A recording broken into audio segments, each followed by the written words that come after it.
because he didn't want the world to know he loved and was involved with the overweight, smelly girl from a different religion. Welcome to Bench Report Court Cam.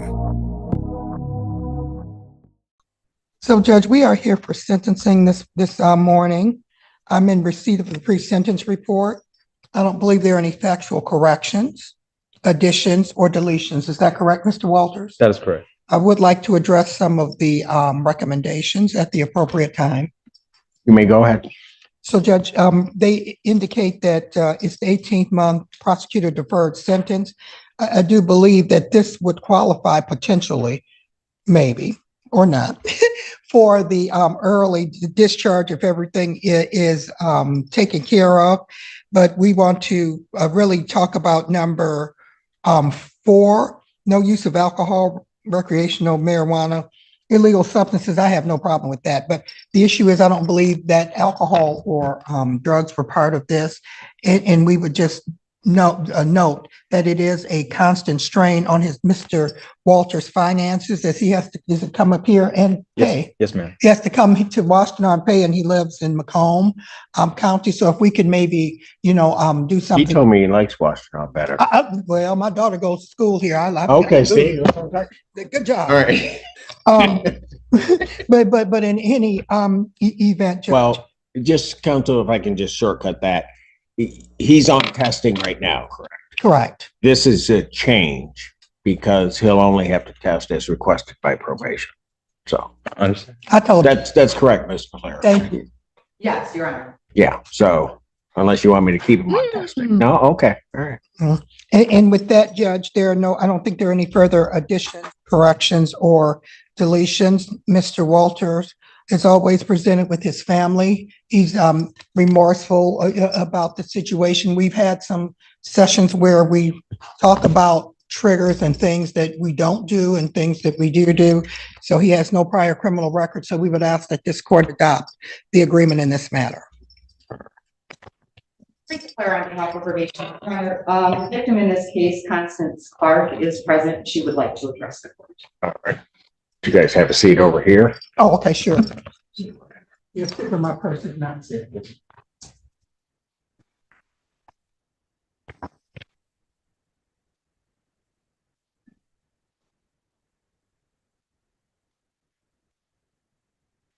Good morning. Good morning, What's your name? Constance Clark. All right. What would you like to tell me? Hang on one moment. Go ahead. I grew up in a place called Southfield Lather Village, which is a suburb of the suburbs. We had an in-ground pool in our backyard, about 10 feet deep. And as a toddler, I was told my twin brother leaped into the water. And at 2, I jumped in after him to save him. Of course, I didn't know how to swim yet, so we both sank. This story has a happy ending. I'm alive. But the plot twist is I learned I would go through the extremes for the people I love. My twin, whose eyes glow neon yellow because he has sickle cells. And as a child for years, he was in and out of hospitals. We were told he wouldn't make it. And all I could remember is how sad he would get when visiting hours were over and how bad I felt for being the healthy one. It was so many days I wish I could take his pain just to give him a break. I would endure it. My mother raised us on unity and to look out for each other always. I usually don't talk about myself, so these are stories that people don't get to know about me. I met Justin around the time that my older sister died. I never told you that. I didn't realize how vulnerable I was, but I really wasn't looking for friendship. In fact, I used to spin him. I wasn't interested in anything, but then the love bombing started. And the things Justin did to secure our friendship was legendary. Do you know you were the first person to take me to Campus Marshes, the Q Line, MoCat, the Gospel Cafe, Riverwalk. You were super pressed to be around me. And eventually we formed a genuine friendship through hours, days, months, years. He called me, he checked on me every day. The first years was solid. Weird stuff started happening. People talked about him and the whispers turned to some mumbles and then screams. The vicious rumors were definite. I had been blindly defending Justin because if he said he didn't do it, right? Why would he lie? In the 3-ish years, I discovered that Justin is a synonym for habitual and pathological liar. We had a blowout, a typical friend spat. I stopped talking to him. I couldn't believe he had me losing friends and defending him at Asia's expense. He dogged her out and was cruel to her because he didn't want the world to know he loved and was involved with the overweight, smelly girl from a different religion. This was the first time I seen a chip in the PK boy next door armor, and I was stunned. Who lies about something so simple for years? Because of our relationship, I got a message telling me to go to the dorms to check on him. I never forget the one desk lamp, the cheap blue rug, or the hand-painted truck. When I went to Justin's room, the space was somber, the air was stale. He began to cry. I kept asking him, Justin, what's wrong? What's wrong, Justin? What's wrong? He sobbed into my neck. And suddenly I wasn't angry, disappointed, or hurt. I was confused, concerned, and afraid. I kept saying whatever was wrong, we could get through it. And everything was fine. He took a step back from me, rolled up his black hoodie sleeves, and blood was running down his arms. Horizontal lines like waves, he jumped in. And even though I never swam like this before, I was going in after him. I never knew anybody who self-harmed. It broke me in a unique way. I didn't know he was sharing trauma with me to justify future abusive behavior and condition me to refer to it. It was his get out of free jail card. Once he knew he had my heart, he started testing boundaries. It started with the thump, a gesture that you would do to test the ripeness of a watermelon. This was Justin with the haircut, not the one with the braids, the twists, the plaits, the curls that I did for free. Haircut Justin that emerged after months of horrendous torture that his Superman refused to save him from. It was times that monkey business got so barbaric that I would drive him in his car in circles around Ipsy just so he felt safe enough to sleep. I watched him harder. I loved him more. When you're the last man, you often feel beta. Every day I poured into him, hoping that he would love himself more than his inferiority. A thump to the forehead because he told me I had a smart ass mouth. And my reply is, I never heard that as a kid. That was his experience, not mine. Thump must be the sound of his head hitting the ground when Nyla called me frantically to come get him out of her room. When she said you had hit your head on the ground, I blamed her for letting it happen. Thump. When you got ran over by a car on Easter morning, I blame myself for not standing firmly and hiding your keys. Thump. The sound you made when you fell down the stairs and left a hole in the stairwells. Thump. I never been sexual with Justin, but I pressed my lips to yours, breathed air into your lungs. How many times did I save your life? And how many times did you try to take mine? I was the best friend that waited in emergency rooms with you. I was the best friend that characters you assassinated to continue your lies. I was the muse. I can't believe you stole my work and still perform it like it's your own. When you blame me for your drinking problems, I told you start drinking at 13. You would sneak into your parents' liquor cabinet. I didn't know you at 13. For that, I got my face slashed. When you blame me for your sadness, I told you tried to hang yourself in high school. I didn't know you. And then I got my hair ripped out by the follicles. When I found out you were trying to do a girl homework that you liked, I told you that you were better than that. And I was rewarded with a busted lip. The shift between love bombing and devaluation, all I wanted from Justin was good, wholesome friendship. It was through hanging out with him that I got to experience some epic outings, vacations, Lantern Fest, escape rooms, museums, fairs, carnival. But boy, did they cost me. After he stonewalled me and we were playing chicken on the highway, I had enough.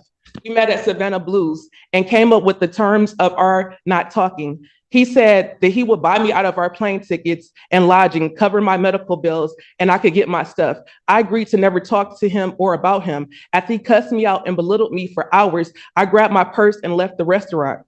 Before I could even get to the freeway, he called me and apologized. He said he was going to work on himself and not to give up on him, that God was working on him. And the scary part is he got this God thing down packed. But if you believe and I believe, we both go to God, you repent, I forgive. Why are we here? One of us don't believe. We were supposed to be family, and I needed that.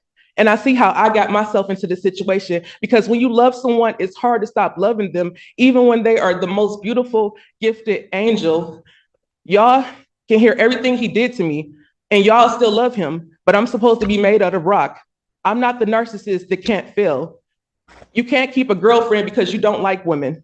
The white girls in high school didn't mess with you. Your prom date stood you up, and you hated me for loving you. You made a monster of my worries. I left you all those Bible verses tucked in your car, job, and room, because on the days I couldn't get to you, I wanted God to. I wanted the best for you. So I learned about Gilbert syndrome, IBS, Narcan, narcissism, imposter syndrome, stocks, podcast, Zelda, and David Goggins to grow with you. You learned me to hurt me. My mother died, and you request for an ankle bracelet to be off, but not the no contact. You have nothing to say to me because you never liked me. My mother died, and everyone was looking for my best friend who's been by my side for almost a decade. And I couldn't even speak on what was going on because I didn't want you harmed. I robbed myself of my family supporting me during one of my darkest times because I don't want you harmed. Justin, when you spat on me at my aunt's funeral, I got back in the car with you because if I got picked up from the side of the road with my lip busted and my clothes torn, you would have been harmed. I've done a lot to save you in multiple ways. What did you do for me? You sent people to my home.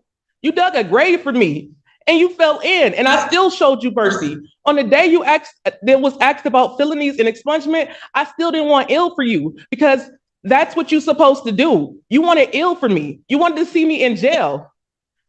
This is what the therapy is for, because I can't seem to be a hateful person, no matter how bad you was to me, and you wasn't a good friend for me. Maybe you're a good friend to the Planet Fitness predator, or the friend that borrows money without intent to pay, or the friend who you're a token Black to. You wanted me to build you up to get you where you need to be, but you never made the same sacrifices for me. I'm not angry, aggressive Black woman. I am hurt that the friend that I love never loved me. It's like the yoke was not equal. I was a placeholder and I didn't even know it. I was his stepping stool, his punching bag, and I didn't even recognize the sign. I didn't even think right. I forgave, supported, was kind and patient, and yet I still have nothing to show for it. My feelings are valid. Your nickname is Scrap, because I think everybody in your family knew you liked to fight. You slammed Go, ripped T's dreads out, and smashed Asia's fingers. I'm not the first, and I won't be the last. If you needed to hurt me to feel whole, I can only imagine how empty you are on the inside. When you were stumping me out the day you hurt your ankle, I was laid in a fetal position, covering my face and head, thinking, at least he's not cutting himself. I could take the pain if it gives him a break. Not only did I have to protect you, but I got to protect myself. And some days I couldn't do both, so I picked you. Pablo died because he had asthma and he was a smoker. His family asked about you. I didn't tell them that you wasn't coming, not because you wasn't aware, but because you don't care about people when nobody is around to witness your kindness. Our friend died and you were still in contact with Dejanay. We could have correlated the time and events so you could at least went and paid your respect. But once again, you only do stuff for show. Justin, you're a narcissist. And from what you have done, I have nightmares. And sometimes you're dead because I couldn't get to you in time. And sometimes I'm dead because I didn't leave in enough time. The conflict of not knowing what I did to deserve this keeps me up at night. It wasn't the money, the purses, the jury, the outings you paid for. I just wanted you to be a good person to me. And you couldn't do that. You're telling people that we fell out about a car. Like I didn't drive both of your cars. Like I don't have the title to both of your cars. Like you're telling people we fell out in a car, and Justin, we have matching cars. You don't tell people that the reason why the TV is gone out the living room is because you tried to knock me into it and it fell off the wall. You don't tell people the reason why there's holes punched in your house. You don't tell the truth at all. You don't tell people that day that you were asleep in your room, you were high on cocaine that you got from your brother. Like you don't tell the truth. And I'm sorry, because I just seen that part where it says drinking, he's an alcoholic. And then you wanted to blame the drinking on me. When I've been sober this whole time. That's why I can drive your friends' cars, your brother's cars, everybody's cars, because I'm always the sober one. You sit here in your blue suit and you don't have any remorse. I know this man for over 8 years. He doesn't have any remorse. He doesn't care. He just cared because he got caught. And now he can do the fake sad stuff. He can do the I was ashamed stuff. He can do the stuff that he did to his friend before me and that friend before him. He's not sorry. But once again, because I'm not a monster, when they asked me about the felony stuff, I didn't want that for you.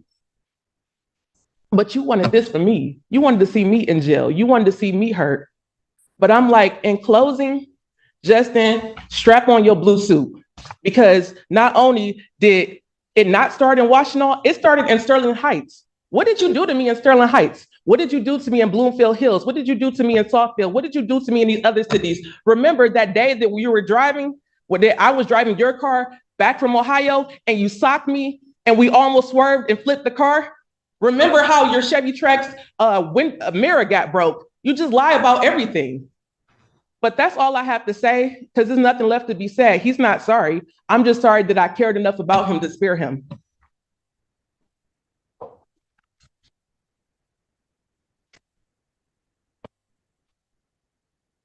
Your Honor, I also. Thank you. Your Honor, it's also my understanding that she is wanting to request restitution, but she did not bring documentation. Is it possible that the court set a restitution hearing out? What is the restitution for? It is for the damaged door and glasses for the dinosaur. We would request a hearing. Hold on. For the damaged door, Damaged door, her glasses, and damage to a tooth.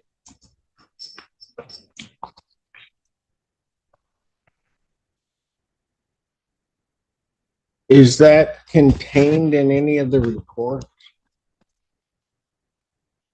I do know, Your Honor, that the damaged door is listed in the report. I did not read anything about glasses or the tooth. Well, when For did, this incident. pardon? For this incident. That's for this incident. In the report, there's alleged prior assaults from other areas. If I may, But, hold on this. Well, why don't, I guess my question is, today's the date and time for sentencing, why don't I have that? I mean, when did the claim for restitution come up? I guess.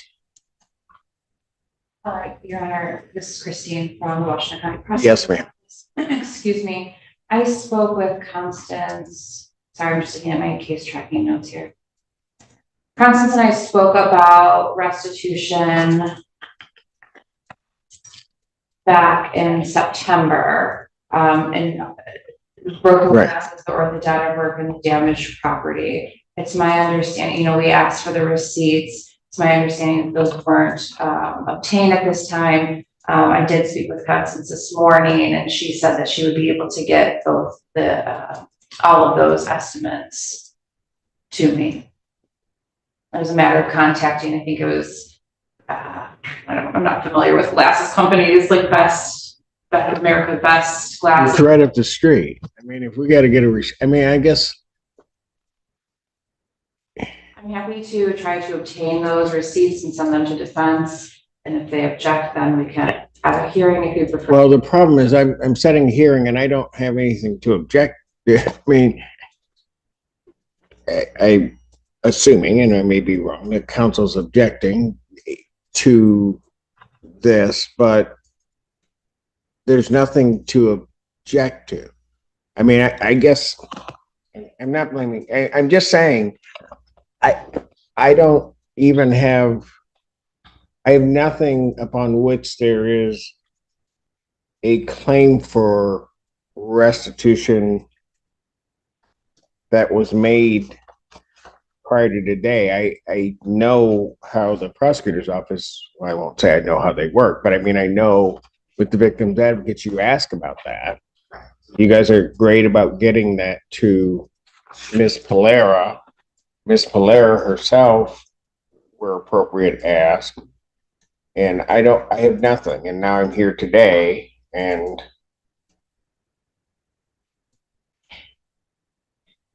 I'm hearing that there's a request for restitution. So when are we going to get these receipts? We hold restitution reserved for 30 days, 2 weeks, 14 days All right. for a judge. Yeah, no, I know that's typically how it works, but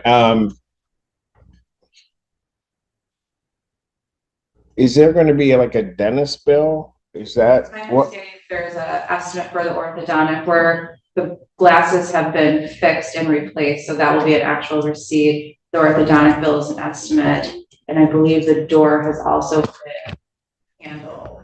There's a receipt for that as well. This is her door? Correct. And the door, there's pictures of the broken door and damages to the door while contained within the police report.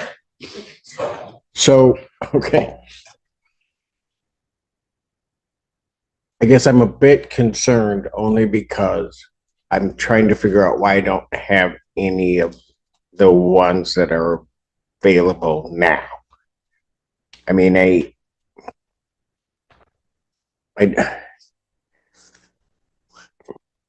I don't want this dragging out. All right. So that's the one thing. The other thing is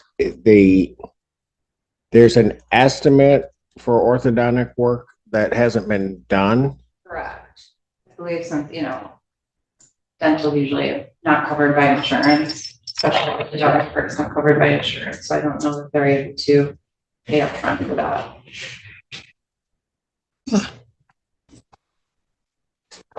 Yeah, I appreciate your patience. What did you want to say?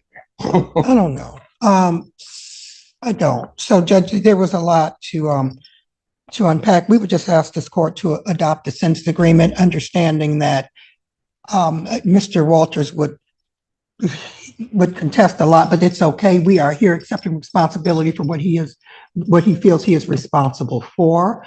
And I will note that in all of those places, the police reports that I have seen were standbys for Mr. Walters against the complaining witness. We're not trying to proceed with any of those things. I want Mr. Walters to put a period and move on. When the court said no contact, that wasn't Mr. Walters. It was the court. Prior to me imposing sentence or setting a restitution here, I want to meet with counsel probation and the victim's advocate in chambers. Let me get through a couple of things and then I will do that. Thank you, Judge. So I'll pass. At Pardon? 11, I have a preliminary exam at 11. I'm one Where? of those. 36th district. They'll wait. No. All right. Judge. Let me just get through a Okay. couple more things. Okay, thank you. Go ahead and have a seat. Thanks for watching. Stick around longer and click the highlighted videos to your right. See you there.